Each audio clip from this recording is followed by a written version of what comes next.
Don't make me beg. Gotcha.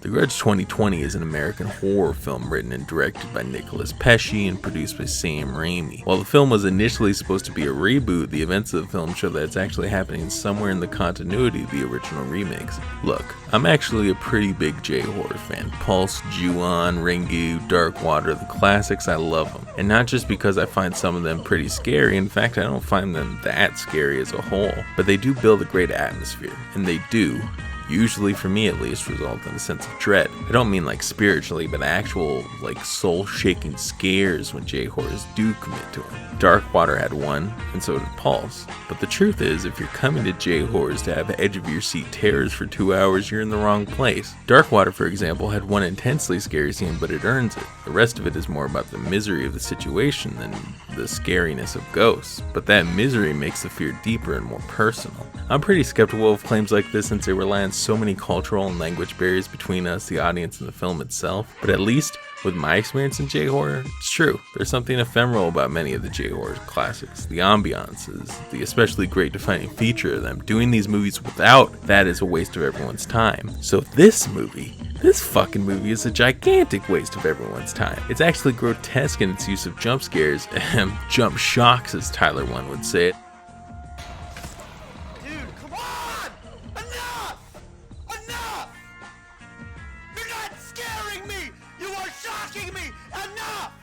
As well as what I'm calling not see ghost. A not see ghost refers to a ghost that motherfuckers not seeing. For example, a ghost will appear to us, the viewer, but then conveniently be gone when the character looks.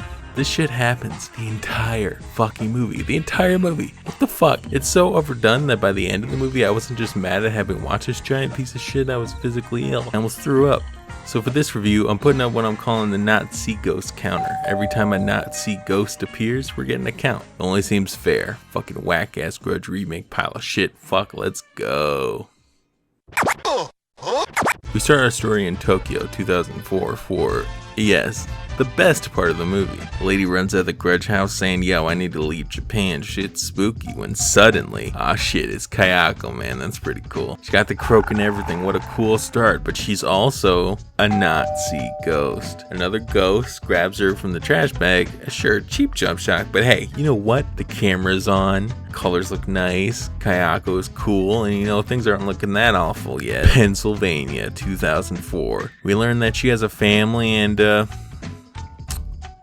yeah, that's pretty much it. My favorite thing about the last J-horror Americano remake was actually the title sequence, so let's see how that goes. Oh god, oh god, what the fuck is going on? Okay, so we get exposition in the title sequence, I guess, but hey, you know what, you fucking doubters, you speakers of hate, that title transition from Japanese to English, yeah, that was fucking cool. It was fucking cool, and I don't care what anyone says.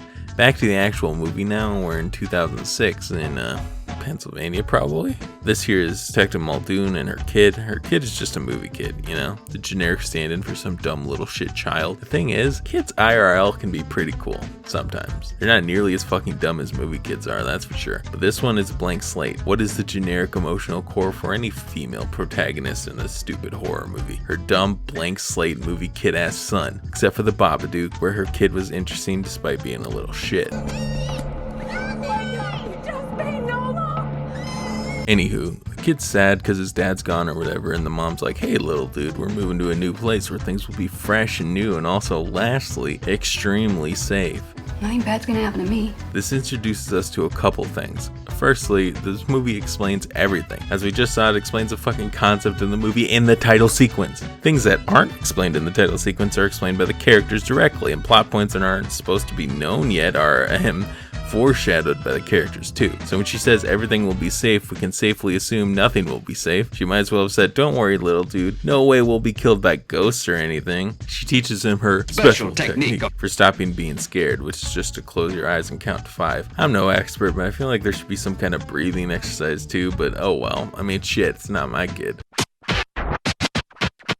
Muldoon goes to the office and her detective partner is Bob from Hateful Eight. So they go to a crime scene, one featured in the trailer because it's one of the only cool scenes. The body in the car reminds them of the Landers case. You see, the Landers case is a case that freaked out Bob so much he apparently refused to even go inside the house. This is wild considering 1, it's his job to go in the house and detect shit as detectives do, and 2, it just so happens that setting foot in this particular house at all results in you being hella cursed. So I guess Bob lucked out on being creeped out by the house so much because his partner had to pick up his slack and got fucking cursed. Arkoff is intrigued by these tales and decides to go detect up the Landers house herself. She hears some sobbing and kicks the door down. I think you need a warrant for that. Maybe call for backup instead of barging in like that. The house is all raggedy, all dirty, how most of your houses look, I'm assuming. It's gross, and that's very much the idea here. And oh, whoa, man, this old lady's bugging out. And gross, her fingers are gone. That's gross. Corpse, very gross, very R-rated. Which does seem to be a weird point of pride for them. Like, oh, this take on the Grudge is R-rated. We'll be able to show R-rated shit that's R-rated. What makes this Grudge different than the ones we've seen before, I guess?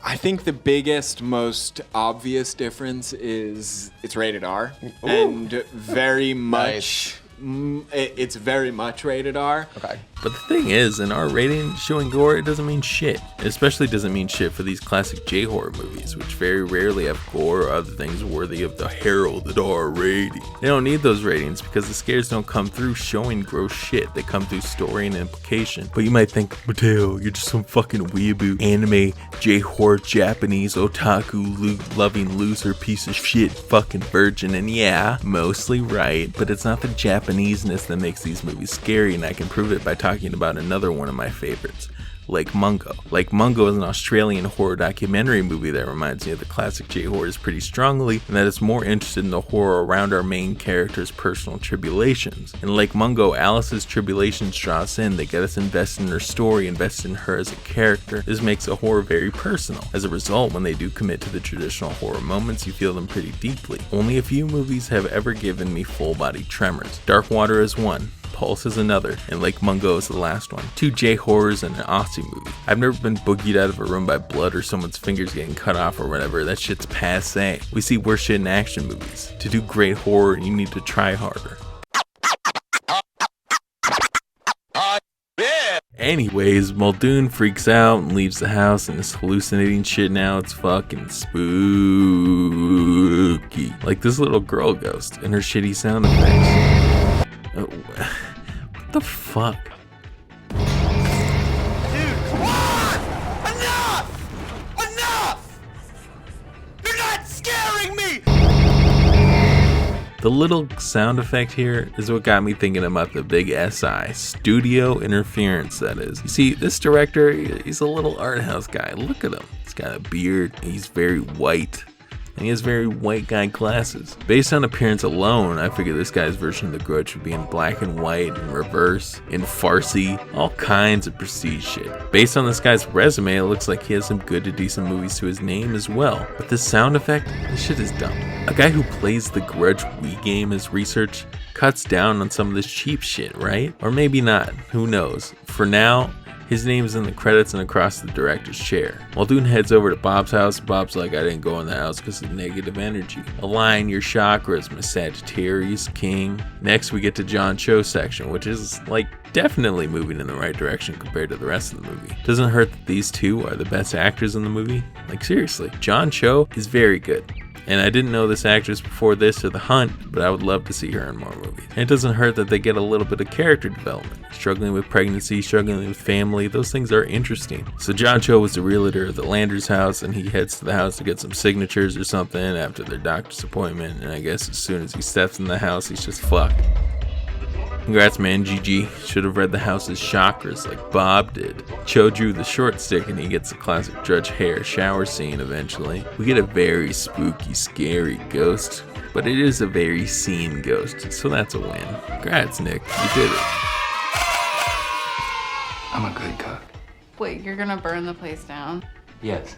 I'm gonna murder us with deliciousness. Ooh, subtle. You gonna burn down the house? Yeah, I'm gonna kill us. Man, that kind of subtlety. Ooh boy, ooh damn, you need writing school for that kind of shit, man. Go straight to film school. Yeah, I'm gonna massacre everyone in this house, alright? With deliciousness. John Cho is just kind of likable, man. Children aren't really scary in movies. Oh man, this kid was there when he turned around. That's fucking nuts. Dude, come on! Enough! Enough! You're not scaring me! What a scary child.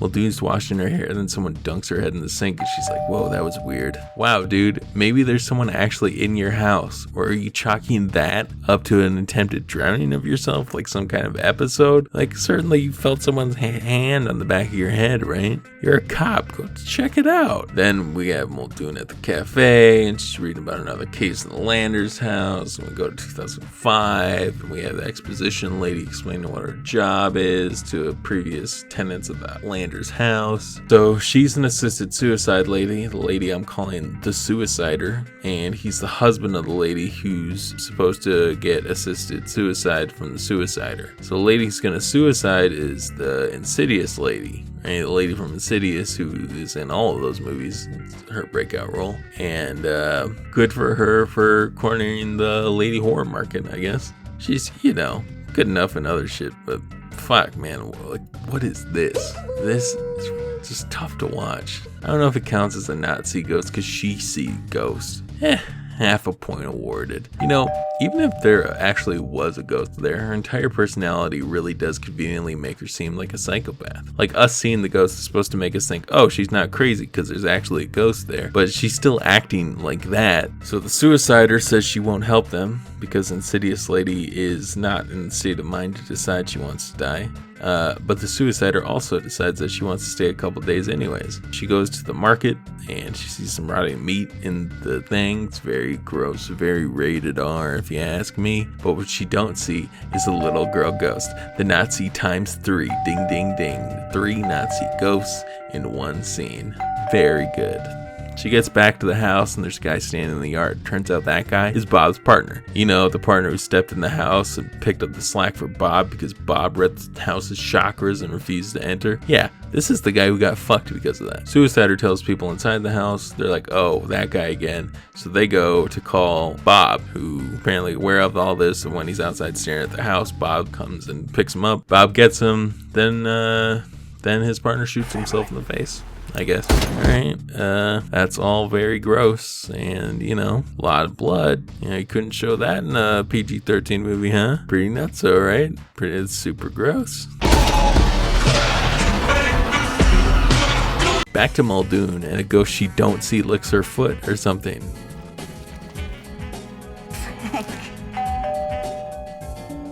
Fucking alright, I guess. Being the investigative cop that she is, she goes to talk to the detective who boom-powed earlier. Asylum he's in is straight out of the 90s, 2000s, which is cool. Ooh, creepy. This is never gonna end. What will never end? That house is Grudge.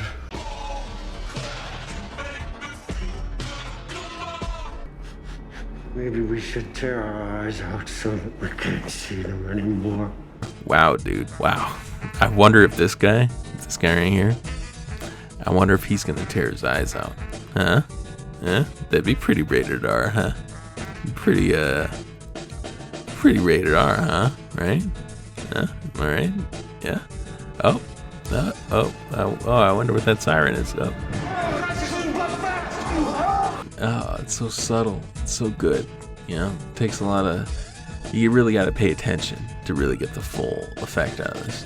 We're in a flashback now, and Bob's like, hey, man, you're crazy. And he's like, no, the case, blah, blah. I did see you look at the camera, though, buddy. Hey, what's up, man?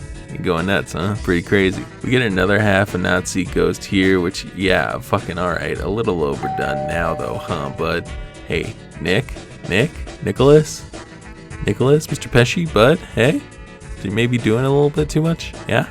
Hey, a little bit, Well, dude's freaking out in the archives or whatever, and the lights go out, but it's still a Nazi ghost, in my opinion. The weird thing to me is that these ghosts are doing the Grudge croak thing, but they also just look like hillbilly zombies or something. She's waving her gun around like a ghost is there, and she checks the tapes, and no ghost, wild man, crazy. This is riveting. Really, straight fucking riveting shit, man. So much of this movie is like fucking boring. Nothing's happening. And there's more not seeing ghosts than seeing ghosts. Puts me out. Her cop buddy is like, hey, you have a son.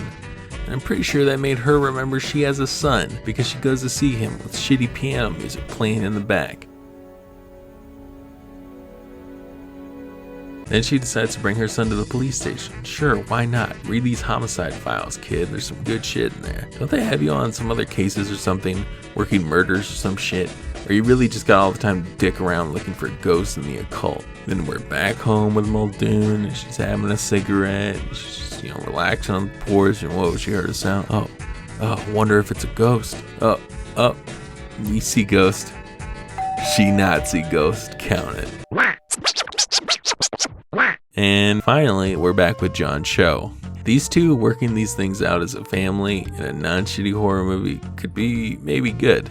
John Cho, Peter Spencer is the heart of this movie right now. Literally the only likable character, followed very closely by his wife. Like really, maybe there's a version of this movie focused on these two that makes this movie approach something good, but for now it's couched in pure, unadulterated shit. It looks outside the people and it's someone with their face covered with creepy fucking hair. Why would you see that shit then open the door? So Peter's looking through the house for the little kid he's been watching over, but hey, turns out she's in a disgusting swamp bath. Dude, call a plumber. This ain't your business. You're a realtor. But then a ghost grabs him from the water. But it ain't a ghost so much as a hills have eyes hillbilly zombie thing. And also he not see it. So then he hides in the closet. Is there gonna be some super scary in the closet? You bet your fat milf ass there is, buddy. Boom. Quickly moves. Great design. I love it. Man, honestly, dude. Honestly. Call the cops if you're that worried about someone's kid being home alone. It ain't none of your business. You're the realtor. None of it. Get out. Go home. So now Peter Spencer's wife is chilling and watching TV or whatever, and her door's wide open. Fucking Peter Spencer comes home, but he's a Hills Have Eyes ghost hillbilly thing now or something. I don't know. I don't know what's even going on with the rules. Very ill-defined. Like, he isn't a ghost here. He's not evil. He's just seen some shit, had a bad night, but he's already murderous upon first exposure, so he does end up killing his wife. It's crazy how, if you were paying really close attention, that right there, that was foreshadowed, right? You could think back to the scene when he says, I'm gonna kill us all. Yeah, that was foreshadowing this moment here. It's fucking nuts, man. They really reward you for paying attention to this movie. Back to Insidious Lady, but it's fucking boring. Still, count it, almost immediately. Very spooky Nazi ghost. Ooh, and another Nazi ghost. Very fucking scary. Fucking scary. The suicider is like Mrs. Matheson, Insidious Lady. And then a ghost appears, but he not seeing it. So that's a third of a point. The suicider's like, your house is haunted. He's like, yeah, dude, of course. Husband then tries to explain the grudge. Climax differently here. Everyone's bound together or something. Who fucking knows, man? It's all fucking mumbo jumbo. None of it's consistent or interesting, and really the whole thing just sucks. But the suicider's like, deuces. And ooh, wow, yeah, that's an R rating if I've ever seen one. She's cutting off her fingers. That's fucking crazy, man. That's spooky. Suicider freaks out, drives away, and she not sees ghosts, but does hear ghosts and causes her to crash. Turns out the body Muldoon found earlier in the car. Yeah? You remember that? Remember that scene? That was the suicider. It's all interconnected, you see? Also, I guess Insidious Lady is alive. She didn't die from cutting her fingers off and bleeding out on the floor. It's totally cool. And not only is she alive, Insidious Lady is at the hospital. So Muldoon wants to go interview her. But before she can get there, Insidious Lady yeets down the stairwell in very R-rated fashion, I might add, explodes. It's super gross. Is it scary though?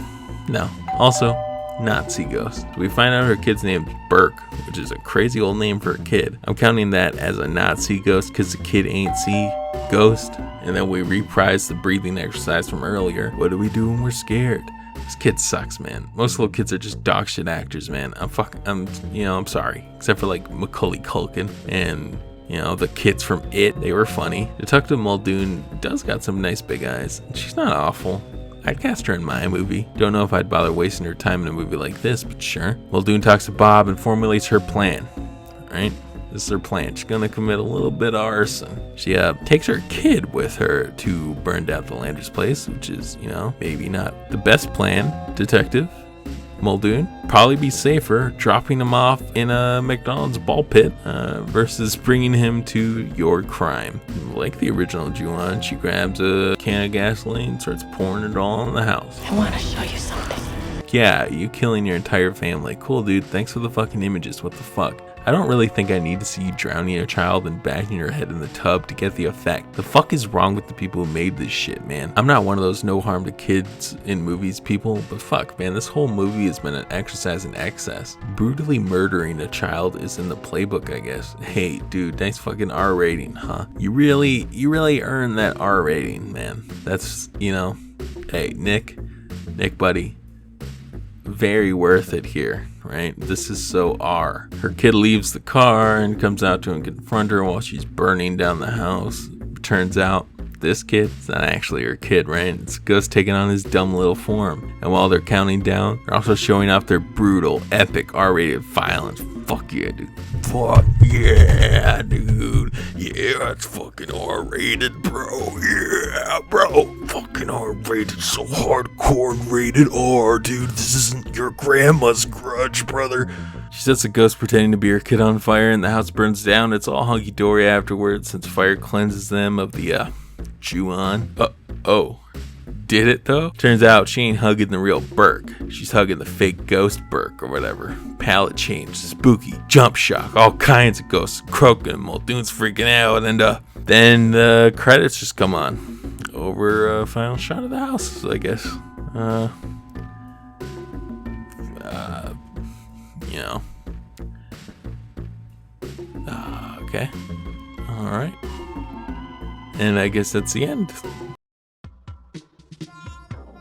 This movie lacks style, technique, acting, personality, story, art, sea ghosts, lots of shit. Fuck, man, it's really just awful. In the interview I showed earlier, the director talks about his excitement to make an R-rated Grudge movie, and let's play that out for a few more seconds to make a point. It's very much rated R. Okay. It's, The other ones weren't R? No. No. That's right, the other actors didn't even know the other ones weren't R-rated. And yeah, that's the fucking point, isn't it? Making a good horror movie means achieving more with less. You don't need these gross out tricks like Insidious lady cutting her fingers off or murdering a child in the tub. That's gore, and that's gross, but it doesn't mean your movie will be scary or good. In fact, having all of that gross shit makes your movie seem exploitative more than anything else. Do you think it's cool to show such edgy shit? Or what's going on, man? Again, normally, I'd expect this to be studio interference, but I find it hard to imagine some fucking Sony exec being like, hey Nick, I know you want to make this tasteful horror movie, but I'm gonna need you to show a kid being killed in it, you see, cause that's what sells, you see, yeah. So that's on you, Pesci buddy. Not cool. And you know what else isn't cool? This entire movie. The only thing that's gotten my gumption out is the scene that happens in the last 5 minutes. The rest of this thing is just fucking boring. I'll tell you now, I missed about 60 Nazi ghosts in this review because I refused to go back and watch it again to specifically count them. Here's a few I know I missed just to prove the point. It's such a lifeless work. It really has nothing going for it except for John Cho and Betty Gilpin. Here's a free idea, Nick. Remake your remake. What? Yeah, nuts, right? Remake your remake, and instead of focusing on Muldoon dicking around, focus on Cho and Gilpin. And then, while you're focusing on Cho and Gilpin, go ahead and hire someone else to write the entire script, because Jesus Christ, man, I know you love foreshadowing, but, you know, some of the denser members of the audience, you know, it goes right over their heads. They're not sharp like you and me, you know, so when Cho says he's going to kill himself and his wife, only you and me can see that's leading somewhere. So, you know, get a different writer, because, dude, you're just too good. This is way below you. Then, once you've hired someone else to write the movie, go ahead and get someone else to direct it for you, too, because really, any average person is more likely to understand certain things are tasteless and exploitative and generally shitty. So yeah, trust their judgment more than your own, suck it up, and ask the next person you come across to direct it for you. Now you're thinking of a tale. What do I do? Nick, you're the producer now. You play the we game and put the parts together. You don't have to do much more than that, and really, you've done enough. It's time to rest.